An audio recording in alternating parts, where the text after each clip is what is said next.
Hi. In this video, I'm going to show you a new method for solving problems. It's called the construction method. And you'll find that it helps you solve many types of questions. Definitely ones involving equations and inequalities. You can try and think of this method. So what is this construction method? So what we do is while solving equations or inequalities, what we can do is basically we may construct a function, we may construct a relevant function. That is up to your creativity. And once you have a function there, then we use properties of that function to solve that problem.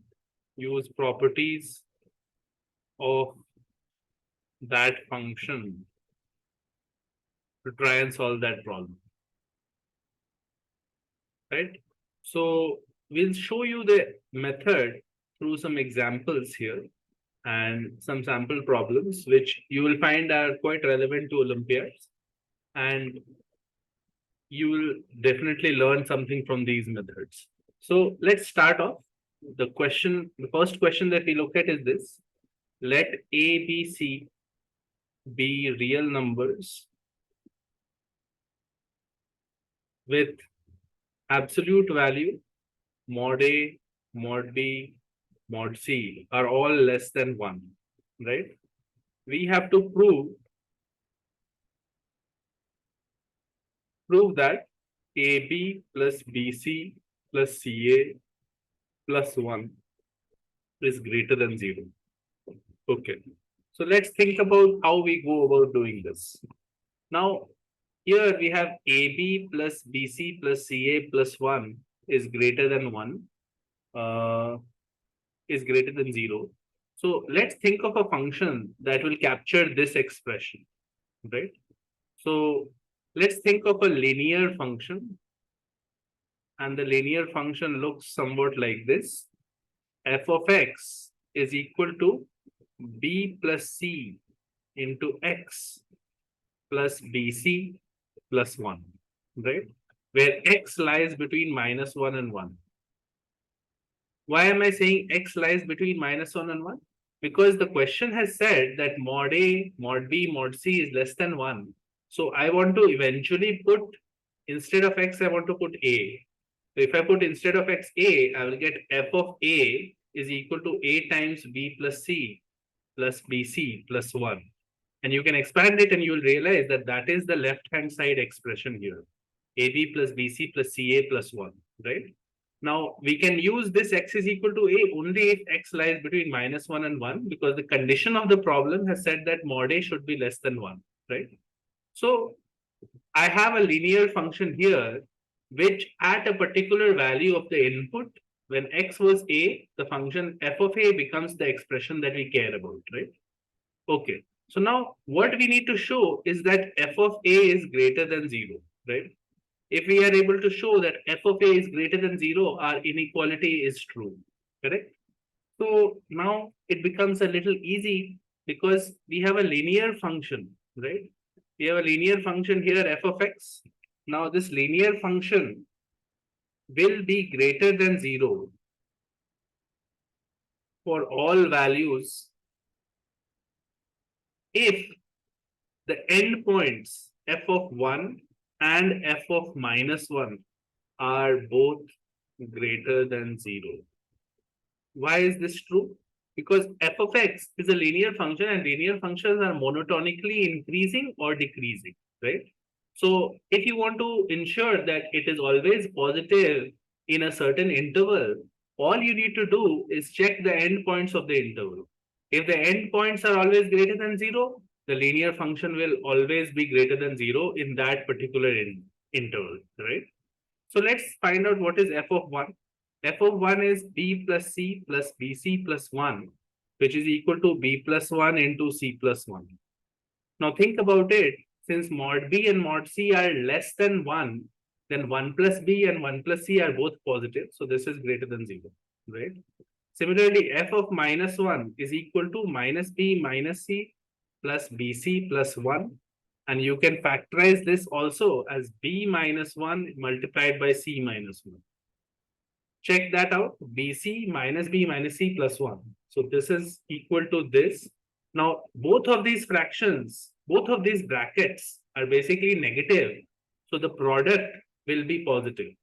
Why are they negative? Because again, mod of B and mod of C is less than 1. So B minus 1 and C minus 1 are both negative. So the product is positive. So what we have seen here is that both f of 1 and f of minus 1 are both positive, and therefore all x lying between minus 1 and 1, the function which is the linear function of x is always going to be positive.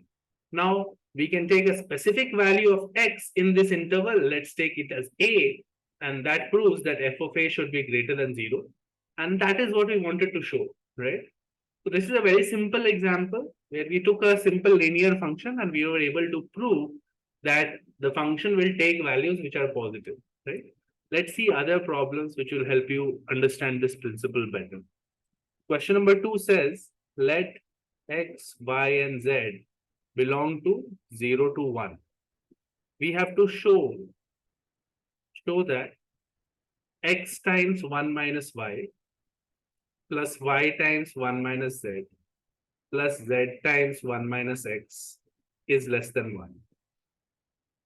Again, we have an expression like this, which you simplify. If you simplify a little bit, you get x minus xy plus y minus yz plus z minus zx. And if I write all the x terms together, I'll get x 1 minus y minus z plus y plus z minus yz. And I need to show that that is less than 1.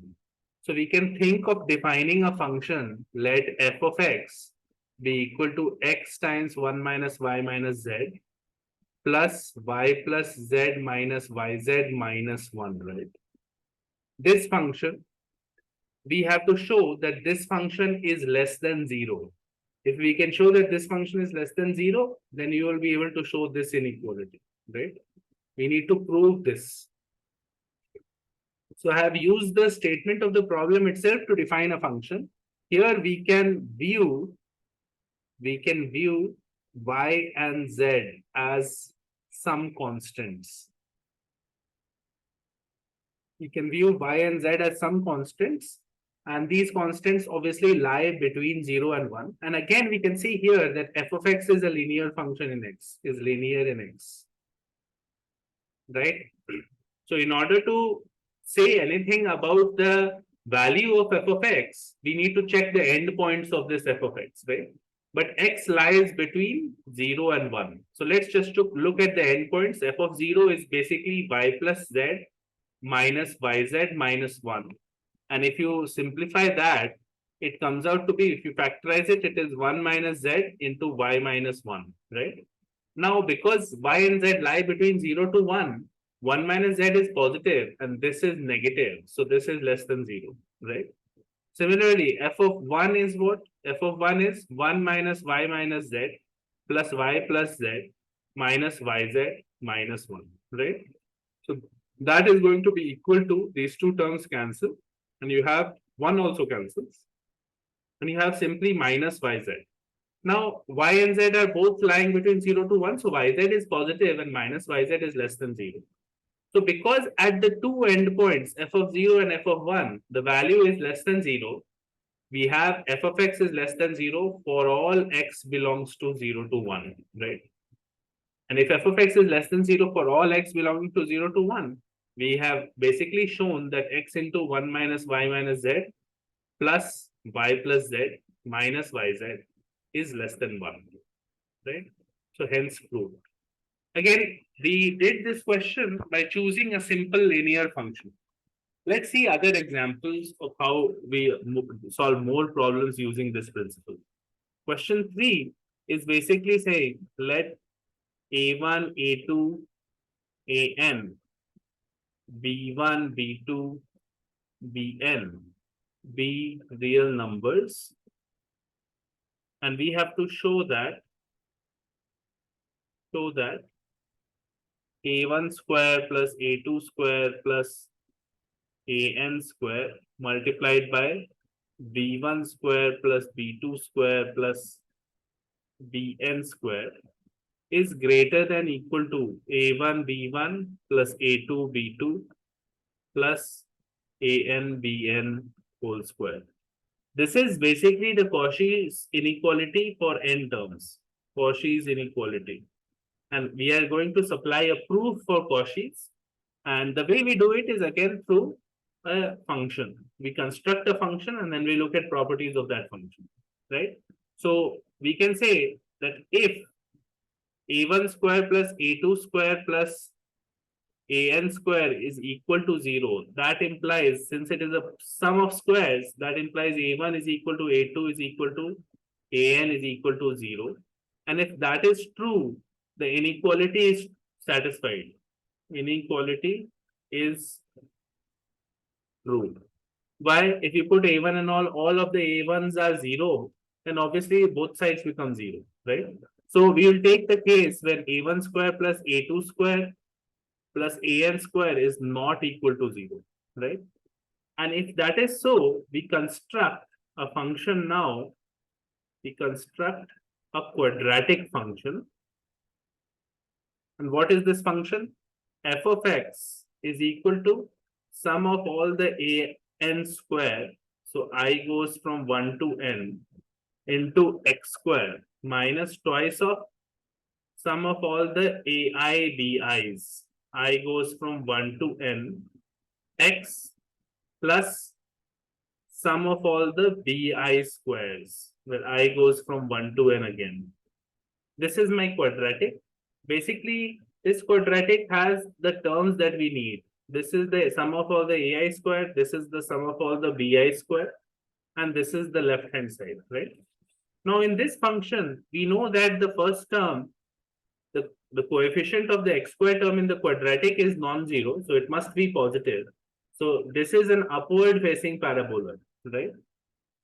So we have f of x should be greater than equal to 0 for all real x. For all real x. If it is an upward facing parabola, the condition for that to happen, basically, the condition for that to happen would be discriminant is less than equal to 0, right? Correct.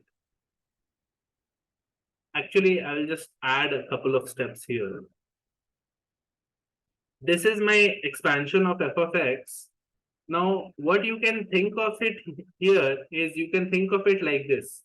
A1 square x square minus 2a1 b1 x plus b1 square, right? And you can group all the terms like this, right? A2 square x square minus 2a2 b2 x plus b2 square, right? And so on till an square x square minus 2an bn x plus bn square. What am I doing here? I'm grouping each of the ai squares, x squares with one b1 square and the middle term, right? You will realize that all of the terms can be grouped like this. Take one term from here, one term from here, and one middle term here. And since there are n terms in each summation, this works out nicely. And you can show that f of x is basically equal to a1x minus b1 whole square plus a2x minus b2 whole square and so on till anx minus bn whole square, right? So f of x is coming like this, which is the sum of so many squares, n squares. So therefore, f of x is greater than equal to 0, right? This is what I wanted to say, that f of x is greater than equal to 0 for all real x, for all real x. Now, if f of x is greater than equal to 0 for all real x, we know from quadratic equations theory that the discriminant must be less than equal to 0, right? Why should it be less than equal to 0? Because it's an upward facing parabola, which is always positive or 0. So it must look like this, or it must look like this, which implies d is less than 0 and d is equal to 0. So the overall condition is d is less than equal to 0, right? And as soon as you write the discriminant for this, you will get basically 4 times a1 b1 plus a2 b2, so on till an bn whole square minus 4 times a1 square plus a2 square plus an square multiplied by b1 square plus b2 square plus bn square is less than equal to 0. Now, as soon as you cancel the 4 and take these two terms on the other side of the inequality, we get the result that we were looking for. We get that a1 square plus a2 square plus an square product with b1 square plus b2 square plus bn square is always greater than this. So this question is solved by looking at a nice function and then rearranging that function to make it look like the sum of squares, from which we realize that f of x is always greater than 0. And then we do the discriminant of that quadratic and we are able to deduce the Cauchy's inequality, right? So I just wanted to show you the proof to make you realize that the functions that we choose can be very different and can be linear or quadratic, right? Let's look at another problem which will help us understand it even better. Question number 4. So we have let A, B, C, D be real numbers such that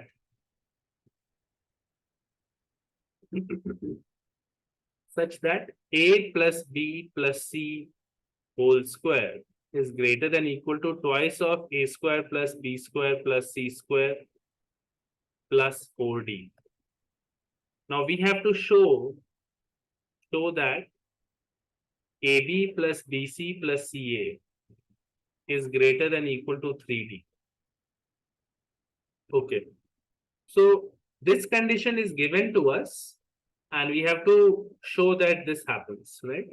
Now, here notice that there are 3 terms here and there is 3D here. So if we can show that AB is greater than equal to D, BC is greater than equal to D, and CA is greater than equal to D, then we are done, right? We can prove this inequality if we can show that each term here is greater than equal to D, right? Now, let's rewrite this condition that was given to us in the problem. So I will bring this A plus B plus C whole square on the right side. So I'll get 2 times A square plus B square plus C square minus A plus B plus C whole square plus 4D is less than 0, right? If I expand it a little bit, you will realize that you'll get A square plus B square plus C square minus 2AB minus 2BC minus 2CA plus 4D is less than equal to 0, right? This is the condition that we have. So rearranging it a little more, you get C square minus, we are arranging it in terms of powers of C, okay? C square minus 2C A plus B. So that takes care of this term and this term and this term. And now we are left with plus A square plus B square minus 2AB plus 4D is less than equal to 0, right? Now, basically, we have this condition given to us. So we can construct a function now f of x is equal to x square minus 2x a plus b plus a square plus b square minus 2ab plus 4d, right? And we know that f of c is less than equal to 0, right? This function is a quadratic function that we have constructed. And if we replace x with c, we get the condition given in the problem, right? Now, in this quadratic, you can see that the first coefficient is 1. So it's an upward facing quadratic, right? Upward facing parabola. And if this f of c is less than equal to 0, that implies that will happen only when there are 2 roots of this f of x and c lies between the roots, right? If you have an upward facing parabola and you have a condition like this, f of c is less than equal to 0, then the only way that can happen is if it has 2 roots and c lies between the roots, right? Because if it doesn't have 2 roots, you will not get this situation happening, right? Correct. So basically, we apply the condition that this quadratic has two roots. So we can say that del should be greater than or equal to 0, right? If del is greater than or equal to 0, you will get 4 times a plus b whole square minus 4 times a square plus b square minus 2ab plus 4d is greater than or equal to 0, right? Now, if you simplify this, you will realize 4 and all gets cancelled, and a plus b whole square minus this will become simply 4ab minus 4d is greater than or equal to 0. And you get ab minus d is greater than or equal to 0, which implies ab is greater than or equal to d. So now notice what we have done here. We wrote the given condition in terms of a quadratic in C. We defined a function where we replaced x and c. And because f of c is less than or equal to 0, we said that the discriminant must be positive, that then only c will lie between the two roots. And if discriminant is positive, we are able to show that ab is greater than or equal to d. Now, we could have chosen to express this initial condition not in terms of a quadratic in C, but also in terms of a quadratic in A, right? If you had done that, you would have been able to prove BC is greater than D. And if you did it in terms of a quadratic in D, then you would have gotten CA is greater than or equal to D. So if you repeat the same method twice more, you will end up proving that AB is greater than D, BC is greater than D, and CA is greater than D. And that helps us conclude that this inequality is correct. AD plus BC plus CA is greater than or equal to 3D. Let's look at a different problem now. This is the fifth question.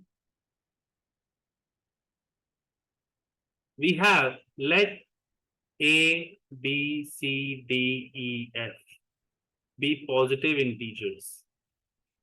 Be positive integers. And S is equal to A plus B plus C plus D plus E plus F. Okay. Suppose ABC plus DEF and AB plus BC plus CA minus DE minus EF minus FD are both divisible by S. Are both divisible by S. We have to prove that S is a composite number. Basically, we have to show that S is not a prime number. Okay. So again, think about it. We have A, B, C, D, E, F are positive integers. S is the sum of them. And we have been given that ABC plus DEF and AB plus BC plus CA minus DE minus FD minus EF are both divisible by S. Right. So I would love it if we can construct a function which involves these two terms, right? If we can construct a nice function which involves this as well as this, that would make our life easier. So we'll think of that. If I have A, B, and C, I can construct a function involving A, B, C, and AB and BC and CA by writing f of x as x plus A, x plus B, x plus C, right? This will definitely have a plus ABC and it will also have AB plus BC plus CA. But I need to have the DEF stuff as well, right? So why don't we do this? We subtract and we say x minus D, x minus E, x minus F, right? Think about it. When you expand this, what you will get is basically this one will be x cubed plus A plus B plus C x squared plus AB plus BC plus CA x plus ABC. And similarly here you'll get minus x cubed minus D plus E plus F x squared plus DE plus EF plus DF x minus DEF, right? So when you simplify that, the x cubed terms will cancel and you'll end up with A plus B plus C and this minus minus becomes a plus. So plus d plus e plus f x square. And then the next term will be AB plus BC plus CA. But you will get a minus DE minus EF minus DF into X. And finally, you'll get plus ABC. Minus minus becomes a plus and plus DEF, right? This is what we are getting, right? This is the function. Now, why is this good? Because it uses all the terms that are mentioned in the problem. If you see, this is S, and these two things are also present in the problem. So we have constructed a function that involves the quantities that the problem is talking about. I will write this function simply as fx is equal to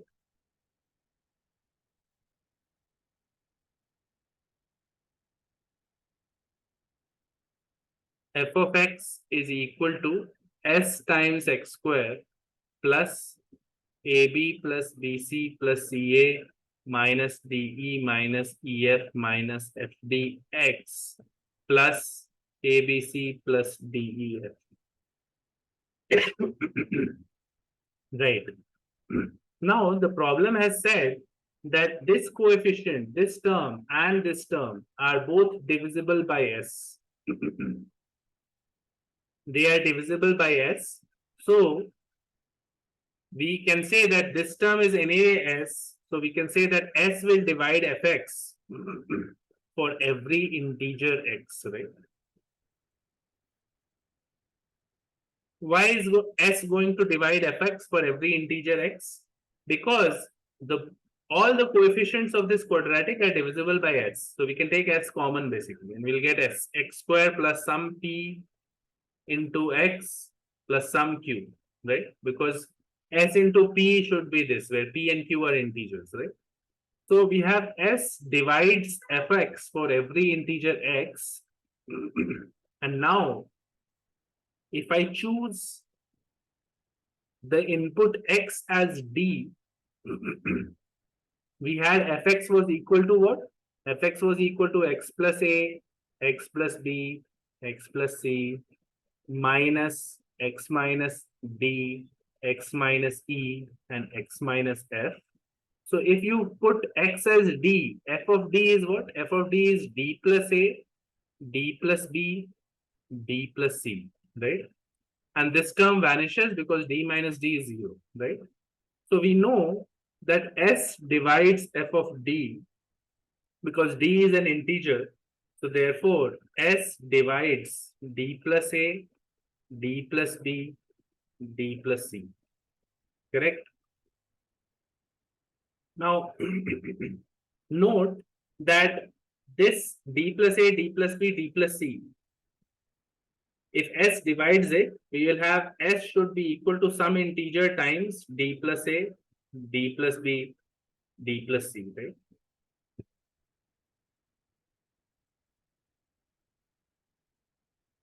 Or rather, it is d plus a, d plus b, d plus c, which will be some integer times S, right?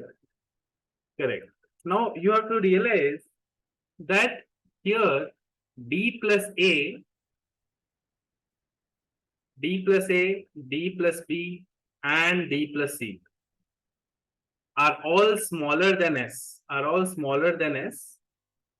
and you have a product of three integers. S divides the product of three integers, and all those three integers are smaller than S, right? So that will just show that S cannot be a prime number. S has to be composite. S has to be composite because S can be written as a product of three integers which are smaller than S, right? Correct. So that concludes this particular problem. D plus A, D plus B, D plus C are smaller than S because S was defined as A plus B plus C plus D plus E plus F, right? It was the sum of all of the six integers, right? And S basically divides f of d.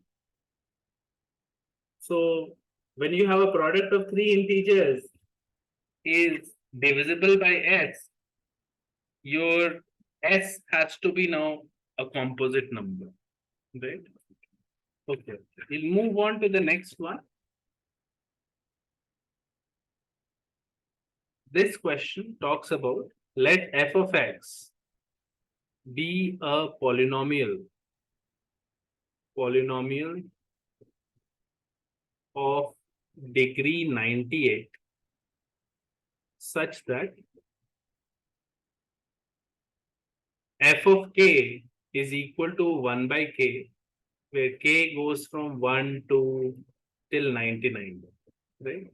We have to find the value of f of 100. Correct. So f of k is 1 by k. So we can see quickly from here that k times f of k minus 1 is equal to 0, right? So let's construct a function g of x. And g of x, let's say, is x f of x minus 1. So the condition of the problem implies that g of 1 is equal to g of 2 is equal to g of 99 is equal to 0, right? Now that means 1, 2, 99, all of these are roots of g, right? And because f of x is a polynomial of degree 98, we know that gx is a 99 degree polynomial. Because gx was what? It was x times f of x minus 1. Gx is a 99 degree polynomial. So therefore, we can write, we know the roots of the polynomial. We know all the roots of the polynomial, 1 to 99. So gx can be written as a times x minus 1, x minus 2, so on till x minus 99, right? Great. So if gx is this, we know that f of x is equal to gx plus 1 by x, right? Using this condition, f of x is gx plus 1 by x. So therefore, f of x becomes what? F of x becomes a x minus 1, x minus 2, x minus 99 plus 1 by x, right? Correct. So now, all we have to do is find this a. So how do we find a? We have to realize that f of x was a degree 98 polynomial, right? It was a degree 98 polynomial. So this polynomial will have degree 99, and when you divide by x, you will get degree 98, right?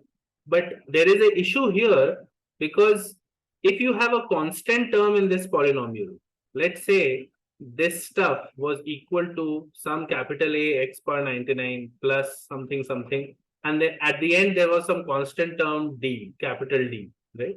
If you have a constant term d, it will become d plus 1, and d plus 1 by x will be a term, right? Now, if there is a term like d plus 1 by x, that is not cool, because that will not make, that will mean that f of x is not a polynomial. You cannot have negative powers of integers in a polynomial, right? So we want to ensure that this constant term of the numerator is 0, right? If the constant term of the numerator is 0, then this is fine, because then you will only end up with integer, positive integer powers of x, right? Constant term of numerator is 0. For f of x to be a polynomial, right? Think about it, you will realize that when you expand this, you cannot have a constant term on top, because then you will have a d plus 1 by x and it will not work out, right?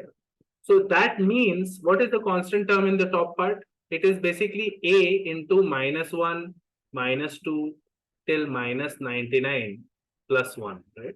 So this is basically negative of 99 factorial into a plus 1 is equal to 0, right? If the constant term is 0, you are getting this condition. Negative of 99 factorial into a plus 1 is 0. So that means a is equal to 1 by 99 factorial, right? A is simply 1 by 99 factorial. And now we can solve the problem easily, because f of x becomes 1 by 99 factorial, x minus 1, x minus 2, so on till x minus 99 plus 1 by x, right? This is my function f of x. And if I want to find the value of f of 100, I will get 1 by 99 factorial. And here you get 99, 98, and so on till 1 plus 1 by 100. And this is actually 99 factorial. So it cancels off with this. So you'll get 2 by 100 is equal to 1 by 50. So we end up with f of 100 is 1 by 50. And again, here the function that we constructed was g of x is equal to x f of x minus 1. And we saw that since g of 1 and g of 2 and g of 99 is 0, this function must have roots 1 to 99. So hopefully you understood the problem. We go to the next one. And this one is question number 7. And we say, let ABC be the sides of triangle ABC such that A plus B plus C is equal to 1. We have to show that 5 times A square plus B square plus C square plus 18 ABC is greater than equal to 7 by 3. Okay. Now, think about it. If you use this condition, A plus B plus C is equal to 1, what you will get, if you square it, what will you get? You will get A square plus B square plus C square is equal to 1 minus 2 times AB plus BC plus CA, right? A square plus B square plus C square comes out to be this. Now, if I use this here in this inequality, I can write it as 5 times 1 minus 2 times AB plus BC plus CA and plus 18 ABC is greater than equal to 7 by 3.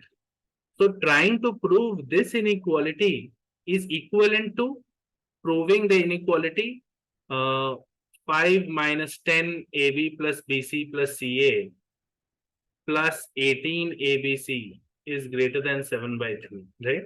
So if you simplify this a little bit, take 10 on that side and so on, you'll be able to show that 5 by 9 AB plus BC plus CA minus ABC is less than equal to 4 by 27. So what we have done is we have converted this inequality to this inequality by using the fact that A square plus B square plus C square is 1 minus 2 times AB plus BC plus CA. So I want to prove this now. Why is this better? Because it is easier to relate AB, BC, CA and ABC. As we have seen several times, we can relate it using a cubic expression, right? It is harder to relate A square plus B square plus C square with ABC. It is easier to connect these terms. We have seen several examples where we took fx as x plus a, x plus b, x plus c, right? So now we will construct a function like that. So keep this inequality in mind. We need to prove this. Now I'll start by doing this. Let's say we construct a function fx is equal to x minus a, x minus b, x minus c, right? So this function, if you simplify, you can write it as x cube minus x square, a plus b plus c plus AB plus BC plus CA x minus ABC, right?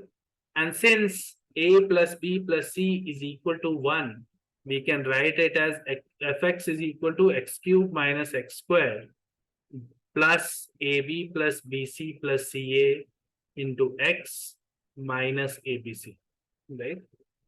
Now, we know that A plus B plus C is equal to 1 and ABC were the sides of a triangle. So this is the perimeter of the triangle. So we can write this as twice of the semi-perimeter is 1. So semi-perimeter of the triangle is half, right? And we know that in any triangle ABC, the semi-perimeter is always greater than each of the sides, right? You can prove this very easily. You can say that semi-perimeter subtracts any side from the semi-perimeter and you can prove it by the triangle inequality.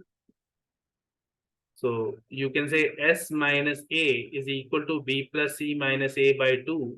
But in any triangle, B plus C and should be greater than A. So this is positive, right? So that means that S is greater than A. So since S is greater than A, S is greater than B and S is greater than C, we know that half is greater than A and B and C. So basically we know that A, B, C belong to the set 0 to half, right? Correct? A, B, C lie between 0 and half, right? So if 0 is less than A, less than B, less than C, less than half, then obviously A, B, C are less than 5 by 9 because 5 by 9 is actually greater than half, right? So basically what we have is that A and B and C are all less than 5 by 9, right? We will realize why that is useful.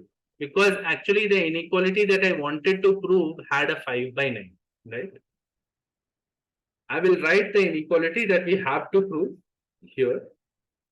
So the inequality that we have to prove is this: 5 by 9 AB plus BC plus CA minus ABC is less than equal to 4 by 27, right? So that's why I'm talking about 5 by 9 so much, right? We know that A and B and C are all less than 5 by 9, right?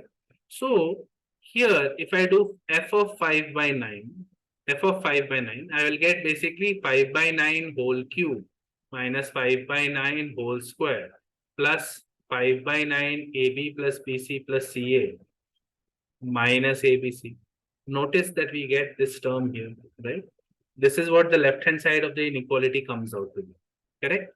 Also, f of 5 by 9 is equal to 5 by 9 minus A, 5 by 9 minus B, and 5 by 9 minus C. And because we are just putting 5 by 9 in this version of f of x, and we can do an inequality here by using AMGM. We can say that the product of these three should be less than equal to 5 by 9 minus A plus 5 by 9 minus B plus 5 by 9 minus C by 3 and whole cube. This is AMGM for three terms. X, Y, Z is less than equal to x plus y plus z by 3 whole cube. And why can we apply AMGM? Because we know that each of these terms are positive. Each of these terms are positive and AMGM only works for positive numbers. So that's why I was saying that ABC is less than 5 by 9, right? So this inequality is nice because now we get 15 by 9, which is basically 5 by 3 minus A plus B plus C, which is 1 by 3 whole cube, right? So this becomes 2 by 3 by 3. So this is 2 by 9 whole cube. So basically this is 8 by 729, right? So we are getting that f of 5 by 9 is less than equal to 8 by 729, right? Now we just have to use it here. So I'll just create some space here and basically write that. No, understand that it is AMGM that helps us in this last step here. Through AMGM, we got this inequality. And now we can say that 125 by 729 minus 25 by 81 plus 5 by 9 AB plus BC plus CA minus ABC is equal to f of 5 by 9, but that is less than equal to 8 by 729, right? So therefore, 5 by 9 AB plus BC plus CA minus ABC is less than equal to 8 by 729 plus 25 by 81 minus 125 by 729, right? Let's calculate this. This is 9 into 25, 225 by 729. So this becomes 233 minus 125 by 729, which is 108 by 729. And this is divisible by 9, I think. So 9 12s are, and then you get 981. So 12 by 81 is again divisible by 3, you get 4 by 27. So we are able to show that this is equal to 4 by 27. So 5 by 9 AB plus BC plus CA minus ABC is less than equal to 4 by 27 is coming, right? So we have basically proved an inequality at this stage. So I hope you understand how in all of the problems that we have seen, we are using some functions, we are constructing some functions, and then we are using the properties of those functions to conclude our inequalities, right? So hopefully this short section of the course should help you because such types of problems happen many times. We will of course learn many different methods to prove inequalities. We have to learn a lot more advanced inequalities later. But for now, think of this construction method as another tool in your arsenal. You can employ it whenever you feel like the problem is appropriate. So hopefully these 6-7 questions should help you get a sense of how we solve problems in creative ways. See you next time.